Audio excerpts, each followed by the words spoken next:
Hello, hello, hello. It's Sunday. I'm CJ. This week we're talking all about names. I was given a name by my parents that I don't mind very much. When you're from the north of England, what tends to sort of happen when you're the baby of the family is that you get a diminutive of your name. Now, the thing that I loved about this name is that it is a gender neutral name. I guess for me, that's part of why I've never been as uncomfortable with my name as a lot of people have, because I started asking people to really call me like every day in life constantly when I was like 14 or 15.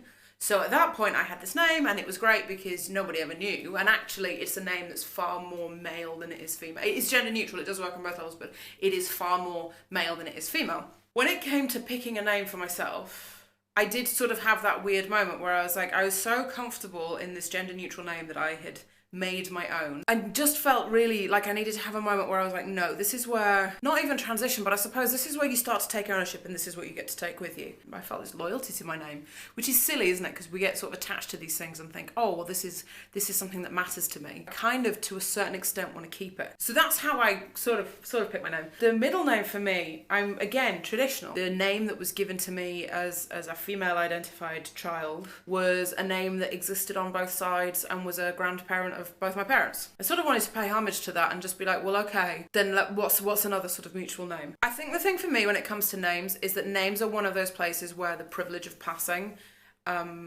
it does or doesn't happen, and it's kind of your choice. And I didn't want my name to be indicative of anything except my meanness. I think that's the important thing. I think when you're looking at a name, damn what anybody else says. Be careful with what's like trendy or fashionable or all of those kinds of things. Be aware of the fact that sometimes if you pick a certain name, you may have a lot of questions. So for instance, if you go for a name that's got an unorthodox spelling, or if you go for a name that is younger than you are, and the thing is that no, like nobody should question you, and I get that, but at the same time they will. You know, you can go buck wild with the names that you want, but be aware of the fact that you wear a name. If you think about your name like an item of clothing, you need to think about how heavy that is, or whether or not it suits you, or whether or not it even fits. Since becoming CJ, this is the first time in my life I've been able to write under my own name, write under the same name as the person that I live by, which, you know, for me is telling, but that's not a surprise because poetry and writing and all of that kind of world is really how I came out to myself. It was just a case of having the freedom of an abbreviation, having the ability to pick something that felt comfortable, and having a name that I felt like I could pull off.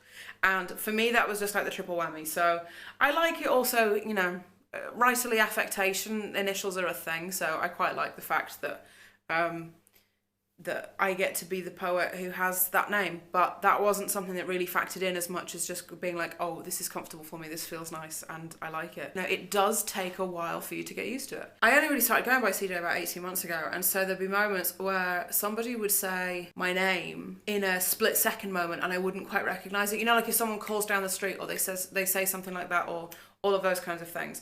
It may be that when you have your new name, you're like, boom, this is where I am, and I'm super comfortable, and I'm super happy. It may also be that you're super comfortable and super happy, but it just takes a little while to like reprogram your brain, and that's totally cool. Like that takes a while. So that's how I got my name. The other person that lives in my flat has also gone through a variety of different names. So when this small man was a puppy, apparently his name was Rocky. It's such a popular French bulldog name that I can't quite stand it. When I got Piggy from the adoption people, they were calling him Stewie. They'd had him for about 6 or 7 months, and he did not recognise that name at all. I lived with my flatmate. We sort of toyed with some names that we were cute, and then I came up with Milo, and I just thought, oh, that's the cutest name. And then after I'd had him about a week, maybe a bit more, I realised the sorts of sounds that he makes, and to me he just sounds like a little jazz instrument. So that's where Miles Davis came from, because Miles Davis All Blues is one of those life-saving pieces of music for me. I wanted to go for something that was kind of jazzy, and you know, like he is. Look at this face, how could this be anything other than a Miles? I think Piggy needs to be put into bed because someone's really sleepy.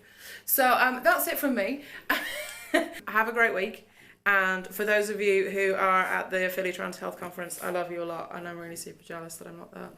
And I'll be there next year. And have a fantastic one. I will see you guys next week. Bye!